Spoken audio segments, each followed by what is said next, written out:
تحقیق ہے وہ میں آپ کے سامنے رکھنا چاہتا ہوں۔ تو 15 شعبان کی جو رات ہے جس کو شب برات کہا جاتا ہے، اس کا نام شب برات کسی بھی حدیث سے ثابت نہیں ہے۔ جو اللہ نے عبادت کے لیے بنایا یا آرام کرنے کے لیے، سونے کے لیے بنایا۔ رات میں اگر آپ سیلیبریٹ کریں گے کسی بھی عمل، یعنی کوئی خوشی منائیں گے، تو اس میں انسان کی گناہوں کی طرف توجہ زیادہ جاتی ہے۔ جیسے آپ دیکھیں کرسمس میں شرابیں پی جاتی ہیں، اور جو بھی غیر مسلموں کے تہوار ہیں اس میں بھی چراغاں ہوتا ہے رات کے وقت۔ تو جس روز وہ مجرموں کو معاف کرے گا، جس روز وہ مجرموں کو بخشے گا، جس روز وہ مجرموں کو نجات عطا فرمائے گا، یہ میں اپنی طرف سے نہیں بول رہا ہوں، یہ حضور رحمت عالم کا فرمان ہے، یہ صادق و مصدوق کا فرمان ہے، یہ اس ذات گرامی کا فرمان ہے کہ جس کے قدم عزت سے کائناتی انسانی کی آبرو وابستہ ہے۔ وہ ارشاد فرماتے ہیں کہ 99 حصے میدان قیامت میں آشکار ہوں گے، 99 حصے میدان قیامت میں جلوہ گر ہوں گے۔ اس لیے اے گناہوں میں ڈوب جانے والوں، اے بدکرداریوں میں ڈوب جانے والوں، اے خطاؤں میں ڈوب جانے والوں، مایوسی کی تل میں مبتلا نہ ہو۔ مایوسی کفر ہے، لا تقنطوا من رحمت اللہ۔ پروردگار عالم نے دنیا میں کچھ دن دے دیے ہیں اور کچھ راتیں دے دی ہیں، کچھ ساعتیں دے دی ہیں اور کچھ لمحات دے دیے ہیں، کچھ وقت دے دیے ہیں اور کچھ ٹائم دے دیے ہیں، جہاں اس کی بارگاہ میں حاضر ہو کر کے اس کا رحم طلب کرو۔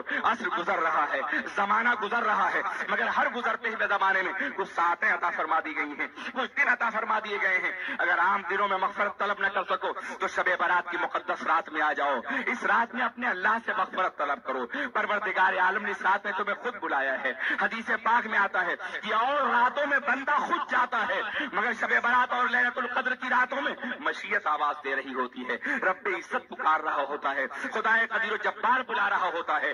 کوئی سخی اگر دینے والا ہے، تم جاؤ تو ممکن ہی انکار کر دے، لیکن دینے کے لیے بلائے گا تو کبھی انکار نہیں کرے گا۔ اور دنوں میں مغفرت طلب کرو گے تو ممکن ہے معاف نہ کیے جاؤ، مگر اس رات میں مغفرت طلب کرو گے تو اس نے تو خود ہی بلایا ہے معاف کرنے کے لیے، اس نے تو خود ہی کرم فرمایا ہے، اس کی رحمت نے تو خود ہی آواز دی ہے۔ اسی طرح سے شب قدر کی رات بھی ہے، جمعۃ المبارکہ کی بھی رات بھی ہے، لیلۃ میلاد النبی بھی ہے، سرکار کی ولادت کی رات بھی ہے، جمعے کی مقدس ترین رات بھی ہے، ایام 20 کے مقدس ترین دن بھی ہیں، جمعہ کا مقدس ترین دن بھی ہے، عید کے مقدس ترین ایام بھی ہیں، اور اسی طرح سے ایام حج بھی ہیں۔ میں عرض کرنا چاہتا ہوں کچھ دن اللہ نے دے دیے ہیں کہ اس کی رحمت طلب کر لو۔ اے گنہگارو، اے مجرموں، اے خطا کارو، اے زندگی سے مایوس ہونے والوں، غلط راہوں پہ چلنے والوں، اس کے دامن میں آ جاؤ، اس کی بارگاہ میں آ جاؤ، پناہ حاصل کر لو، تمہاری زندگی سنور جائے گی، گناہوں سے دھل دیے جاؤ گے اور زندگی کی تمام مشقتیں دور کر دی جائیں گی، درد کافور ہو جائے گا، اضطراب کی راہوں سے دور کر دی جاؤ گے، مسرتوں کی راہوں پہ چلایا جائے گا، مصیبتوں کے پہاڑ اٹھا لیے جائیں گے۔ وہی دور فرمانے والا ہے، وہی مصیبتیں دور فرمانے والا ہے، وہی رحم فرمانے والا ہے۔ اس کی بارگاہ کے علاوہ کسی اور آستانے پر مصیبتیں دور نہیں ہوتی ہیں، اس کی مرضی کے بغیر دنیا کی کوئی طاقت مصیبتیں دور نہیں کرتی۔ اس لیے سنو میرے عزیزوں اور میرے دوستو، خبردار کسی غیر کے آستانے پہ نہ جانا، جس کا تعلق اللہ سے نہ ہو، جس کا تعلق محمد الرسول اللہ سے نہ ہو، وہاں زندگی کی بھیک مانگنے کے لیے نہ جانا، جس کا تعلق اسلام سے ہو وہاں نہ جانا۔ میں نے سنا ہے کہ یہاں کچھ چرچ ہے جہاں دعا کرانے کے لیے برقعوش مسلم عورتیں جا رہی ہیں، یہ بہت بڑا المیہ ہے، یہ بڑی دردناک صورتحال ہے، یہ بڑی کربناک کیفیت ہے۔ تم اپنی اور بہنوں کو دیکھو، سمجھا سکو تو سمجھاؤ، یہ ڈیموکریسی کا ملک ہے، ممکن ہے یہاں تم سختی نہ کر سکو مگر سمجھا تو سکتے ہو۔ میری بہن تم اللہ کی ماننے والی ہو، ان 3 خداؤں کے ماننے والوں کے پاس تم کیوں جا رہی ہو؟ میری بہن تم خدا کی بارگاہ میں سجدہ کرنے والی ہو، خدا ہر جگہ ہے، ہر مقام پر ہے۔ انی قریب اجیب دعوت الداعی اذا دعانی، میں اپنے بندے سے قریب ہوں، جب بھی مجھے بلاتا ہے تو میں سنتا ہوں۔ پھر تمہیں غیر کے دروازے پہ جانے کی کیا ضرورت ہے؟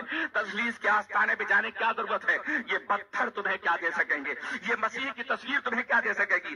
وہ مسیح ناصری جو خود تاریخ مسیحیت کی بنیاد پر اپنے وجود کو کرسچیانہ، اپنے وجود کو بھی بچا بقول ان کے ہمارا مسیح تو آج بھی زندہ ہے، ہمارا مسیح تو آج بھی جنت کی نعمتوں میں ہے، ہمارا مسیح تو آج بھی حیات کی عظمتوں سے مالا مال ہے،